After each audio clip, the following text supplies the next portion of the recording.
Hi, BC family. Welcome to your midweek devotion. So this week, I want to talk about everything that transpired between 1 Timothy and 2 Timothy. So right now, what we have going on in 1 Timothy is this is one of the first government-wide persecutions that's been happening. The church has had religious persecution, but this is the first government-wide persecution. So a little bit of quick history here. Nero has burned down the Roman city, and instead of admitting to committing arson, he blames it on the believers, on the Christians. He said they did it. So now all the Christians are being rounded up and they're being burned at the stake, because back then the punishment fits the crime. You committed arson, you're going to die by fire. So that's what's been happening. And this movement now, remember I said it's the big first wide government, like it's huge. It started in Rome, and then it moved to Alexandria, and then Antioch, and now we find ourselves in Ephesus. That's where we are in Timothy, and that's what's happening. So in Ephesus, Timothy is pastoring what was at the time one of the largest churches in the world. And he's watching as his church is just beginning to fade away.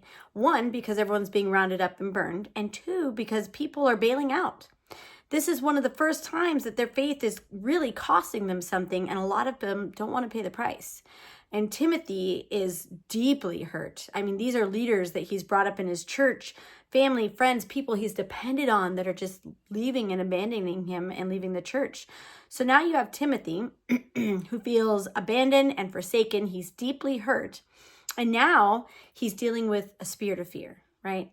He lives in the heart of Ephesus. Everyone knows him. He's like a mega church pastor, right? So now he's living in fear of the government coming for him. And he knows it's not just going to be a simple, I get burned at the stake. No, he's going to be made an example. It's going to be 100 times worse than everyone else, right? So you can see that Timothy is in this state where fear is beginning to enter, and he's facing a moment where he's wondering, will God be faithful? Will God come through for me? I mean, how many of us can relate to Timothy, right? So Timothy wrote a letter to Paul, who is now in prison in Rome. So Paul was ministering. He got arrested for arson, and he has an execution date. He's in prison. So I say that because Paul now receives a letter from Timothy asking him, Paul, the man in prison facing death, for encouragement. And when I read that, I thought to myself, man, we should all have strong Christians in our lives, in our inner circle, where when we really need something, we can reach out to them despite what's going on in their lives and know that they're going to pour Jesus back into us. Because that's what's happening between Timothy and Paul.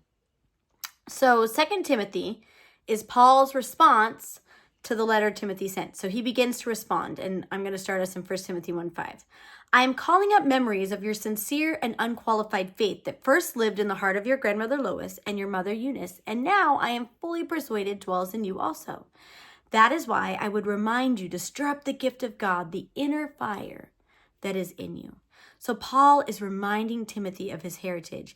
Timothy is looking at a huge mountain, right? And he sees no victory. He is overcome with fear.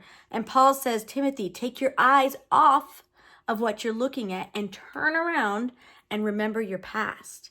Now for Timothy, he brought back his grandmother and his mother, and he's like going down the lineage. Maybe you're a first generation Christian. So then you are to look back and remember the faithfulness of God. That is your heritage. Rick Renner said, and I love this, he said, the only reason why you are worried and fearful about your current situation is because that is the one you are looking at.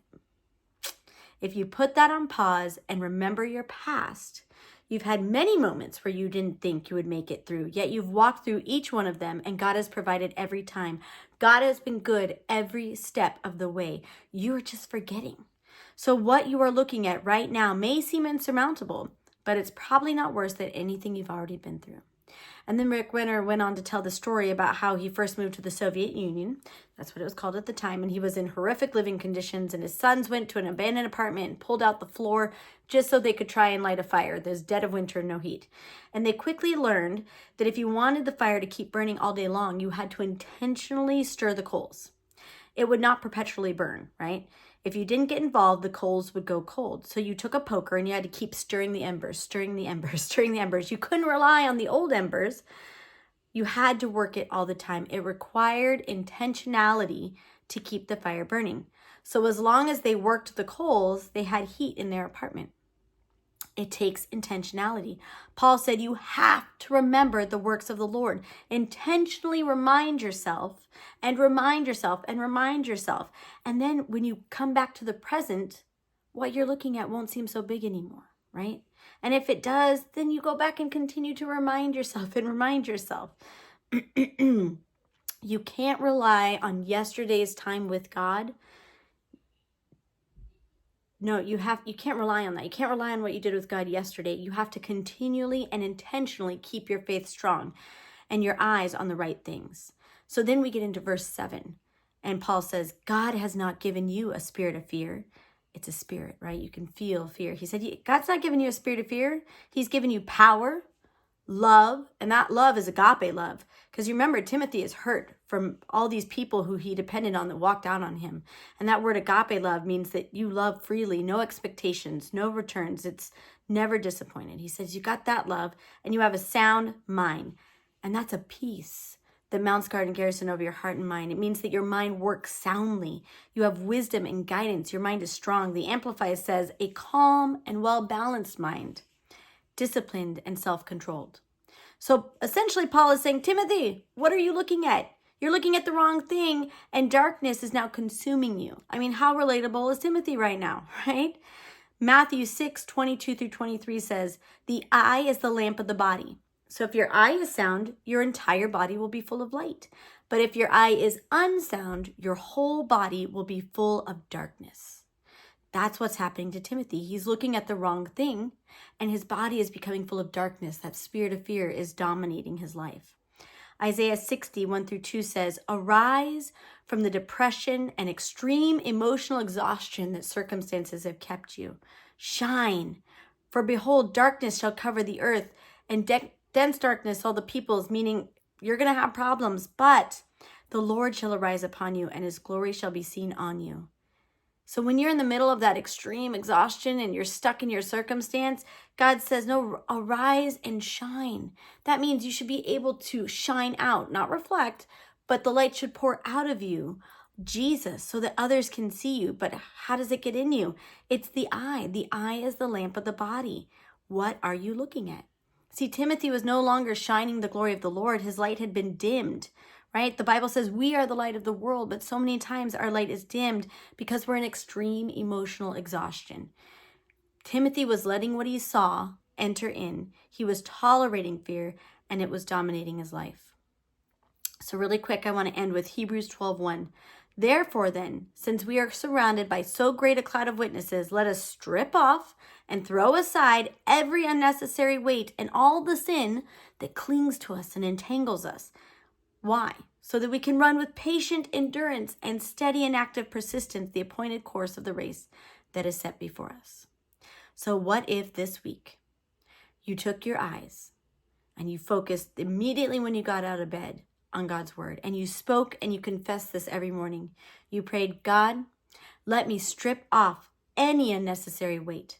God, I cast it on you today. Anything that is entangling me and clinging to me, and you can name it. You know, this person, my job, my finances, my children, my spouse, my health, whatever it may be, I cast it on you right now this morning, God, for you care for me. I will take no thought about my circumstances or problem. I will not worry about today, but I'm going to put my eyes on you. God, you have not given me a spirit of fear. I'm not going to tolerate fear today. It's not going to dictate my life. I do not allow a spirit of fear in my life today. But God, you have given me power, love, and a sound mind. My mind makes wise decisions, and I will walk out my day in peace. I'm telling you, if you start every morning with that confession, you will feel that faith build. You will be filled with the light of him, and that'll begin to shine out of you. Because what does that do? It says, I will not tolerate the spirit of fear. I'm not going to allow it to dominate my life, because what you tolerate will begin to dominate, right? No, you're going to wake up and do what God has commanded you to do. You're going to strip off any unnecessary weight so that you can run your course for the day, your race, with patient endurance, keeping your eyes on the promise. So this week, be careful what you're looking at and be intentional about remembering the faithfulness of God, right? Make those confessions and watch the light fill you, and then others will be able to see him in you. You will shine the light of Jesus, and you will arise from the place that circumstances have kept you when your eye is looking and your mouth is confessing on what God says. Have a great week. Bye.